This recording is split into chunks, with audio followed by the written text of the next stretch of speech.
गणेशोत्सव निमित्त कोकणकरांसाठी जलद प्रवासाचा नवा मार्ग। दरवर्षी गणेशोत्सवाच्या निमित्ताने कोकणातील चाकरमानी मोठ्या संख्येने गावी परततात। यामुळे रेल्वे, एसटी बस आणि इतर वाहतुकीत प्रचंड गर्दी होते। मात्र यंदा सागरी मंडळाने कोकणकरांच्या प्रवासाला वेग आणि सोयी सुविधा देणारा महत्त्वाचा निर्णय घेतला आहे। मुंबई, विजयदुर्ग, देवगड, सिंधुदुर्ग या मार्गावर रोरो सेवा गणेश चतुर्थीपूर्वी सुरू करण्यात येणार आहे।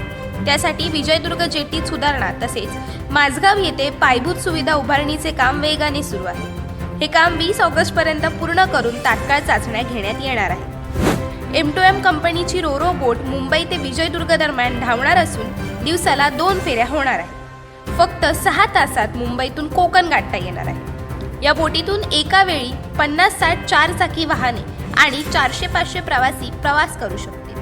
देवगड, मालवण आणि राजपूरच्या प्रवाशांसाठी हा एक जलद आणि सोयीस्कर पर्याय ठरणार आहे। या सेवेला चांगला प्रतिसाद मिळेल असा विश्वास बंदर प्राधिकरणाने व्यक्त केला असून लवकरच प्रवास दर निश्चित करून जाहीर केले जातील। त्यानंतर आरक्षणाला सुरुवात होणार आहे। अशाच अनेक घटना आणि बातम्या जाणून घेण्यासाठी सबस्क्राईब करा आमचे YouTube चॅनल KV न्यूज आणि इन्स्टा पेज कृषीवल न्यूजला फॉलो करा।